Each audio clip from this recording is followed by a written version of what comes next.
Phone tapping కేసులో రేపు విచారణకు హాజరు కానున్నారు ఎస్ఐబి మాజీ చీఫ్ ప్రభాకర్ రావు. కేసు నమోదైన తర్వాత అమెరికా పారిపోయిన ప్రభాకర్ రావు 14 నెలల తర్వాత హైదరాబాద్కు వస్తున్నారు. ప్రభాకర్ రావును విచారించేందుకు దర్యాప్తు బృందం సిద్ధమైంది. ఇప్పటికే Hyderabad commissioner C V Anand review చేశారు. ఈ కేసులో అరెస్ట్ అయిన నిందితులు ఇచ్చిన సమాచారంతో పాటు మరికొన్ని ఆధారాలతో ప్రభాకర్ రావును ప్రశ్నించే ఛాన్స్ ఉంది. వెస్ట్ జోన్ డీసీపీ ఆఫీసులో ప్రభాకర్ రావును విచారించనుంది బృందం.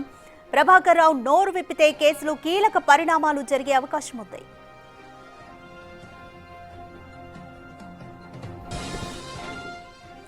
ఇదే విషయానికి సంబంధించి మోర్ అప్డేట్స్ మా ప్రతినిధి సురేష్ అందిస్తారు.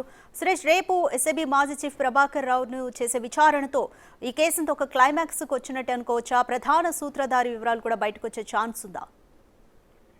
Supreme court ఆదేశాలతోనే Prabhakar Rao phone tapping విచారణకు రేపు హాజరవుతానని చెప్పేసి కూడా దర్యాప్తు బృందానికి సమాచారం ఇవ్వడం జరిగింది. ఆయన అమెరికా నుంచి ఈ రోజు హైదరాబాద్ కి చేరుకునే అవకాశాలు కూడా ఉన్నాయి. ఈ రోజు వచ్చిన తర్వాత నేరుగా ఆయన నివాసానికి చేరుకొని ఆ తర్వాత రేపు west zone DCP office మాసప్ tank లో ఉన్నటువంటి వెస్ట్ జోన్ డీసీపీ ఆఫీస్ లో విచారణకు హాజరు కానున్నాడు. అయితే ఈ కేసులు ఇప్పటి వరకు అరెస్ట్ అయిన పోలీసు అధికారుల నిందితులు ఎవరైతే ఉన్నారో వారు ఇచ్చిన స్టేట్మెంట్ ఆధారంగా ప్రభాకర్ రావుని విచారించే అవకాశం ఉంది. దాదాపు కేసు నమోదైన మరుసటి రోజే అమెరికాకి ప్రభాకర్ రావు పారిపోయాడు. దాదాపు 14 నెలల నుంచి కూడా అమెరికాలోనే తలదాచుకుంటున్నాడు. ఇక ఆయన ముందస్తు బెయిల్ పిటిషన్ సుప్రీంకోర్టులో వేయడంతోనే ఆ సుప్రీంకోర్టు 3 రోజుల్లో విచారణకు హాజరు కావాలి అని చెప్పేసి కూడా ఆదేశాలు జారీ చేయడంతో ప్రస్తుతం ఆయన అమెరికా నుంచి ఇండియాకు వచ్చి విచారణకు హాజరవుతున్నట్టు కూడా పోలీసులకి సమాచారం ఇచ్చాడు. దానికి సంబంధించే నిన్న హైదరాబాద్ సివి ఆనంద్ కూడా ఈ కేసుకు సంబంధించి ఇప్పటి వరకు జరిగిన విచారణ ఏ విధంగా ఉంది, ఏ స్టేట్మెంట్లు రికార్డ్ చేశారు,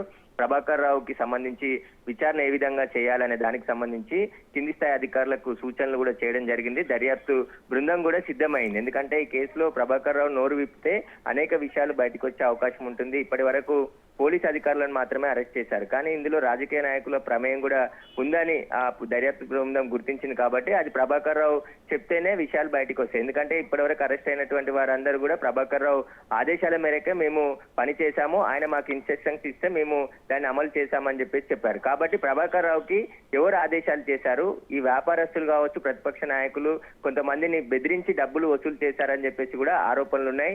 ముఖ్యంగా ఓ పార్టీకి సంబంధించి పార్టీ ఫండ్ ఇవ్వాలని చెప్పేసి కూడా వ్యాపారస్తులను బ్లాక్ మెయిల్ చేసి వారికి సంబంధించిన వ్యక్తిగత జీవితాల విషయాలు తెలుసుకొని బెదిరింపులకు పాల్పడ్డారని చెప్పేసి కూడా ఆరోపణలు ఉన్నాయి. వీటన్నిటికీ సంబంధించి ఇప్పుడు ప్రభాకర్ రావుని విచారిస్తేనే అన్ని విషయాలు బయటకు వచ్చే అవకాశం కనబడుతుంది. ఇక ప్రభాకర్ రావు ఎస్ఐబి చీఫ్ గా పనిచేశాడు. ఆయన రిటైర్డ్ అయినప్పటికీ కూడా ఆయనకి ఓఎస్డీగా పదోన్నతి కల్పించి ఆయన సేవల్ని గత ప్రభుత్వం తీసుకొని కేవలం ఫోన్ ట్యాపింగ్ కోసమే ప్రభాకర్ రావుని నియమించుకున్నట్టు ఇప్పటి వరకు దర్యాప్తులో తేలింది. కాబట్టి అందులో ఉన్నటువంటి ఎస్ఐబి కార్యాలయంలో ఏదైతే ఎవిడెన్స్, అదేవిధంగా కొన్ని సంవత్సరాల నుంచి కలెక్ట్ చేసిన మావోయిస్టులకు సంబంధించిన సమాచారం కావచ్చు, ఇతర సున్నితమైనటువంటి సమాచారాన్ని అంతా కూడా ధ్వంసం చేసి ఆయన పారిపోవడం జరిగింది. కాబట్టి ఆ ధ్వంసం ఎందుకు చేయాల్సి వచ్చింది, ఇంకా ఎస్ఐబికి సంబంధించిన నిధుల కేటాయింపులకు సంబంధించి ఆ నిధులను కూడా దుర్వినియోగం చేసినటువంటి ఆరోపణలు కూడా ప్రభాకర్ రావు పై ఉన్నాయి. వీటన్నిటికీ సంబంధించి పక్కా ఆధారాలతోని ప్రభాకర్ రావుని విచారించాలని చెప్పేసి కూడా దర్యాప్తు బృందం సిద్ధమైంది. ఆ మేరకు ప్రభాకర్ రావుని విచారించేందుకు అన్ని ఏర్పాట్లు కూడా చేశారు. రేపు సిట్ ముందుకి ప్రభాకర్ రావు విచారణకు హాజరవుతాడా లేదా అనేది రేపు ఉదయం తెలిసే అవకాశం ఉంటుంది. ఖచ్చితంగా ఆయన హాజరవుతాడనే చెప్పి పోలీసు వర్గాలు చెప్తున్నాయి. కానీ ఆయన వచ్చి హాజరైన తర్వాతనే ఈ విషయం తెలిసే అవకాశం స్పష్టంగా కనబడుతుంది. Thank you Suresh. ఎట్టకేలకు 14 నెలల తర్వాత ఎస్ఐబి మాజీ చీఫ్ ప్రభాకర్ రావు విచారణ రేపు జరగబోతుంది. అయితే ఆయన విచారణకు హాజరవుతారా లేదా అనేది కూడా రేపు ఉదయం తెలియనుంది. ఖచ్చితంగా విచారణకు హాజరవుతారని భావిస్తున్నారు. వెస్ట్ జోన్ డీసీపీ ఆఫీసులో ప్రభాకర్ రావును విచారిస్తారు. ప్రభాకర్ రావును విచారిస్తే కీలక పరిణామాలు ఈ కేసులో జరిగే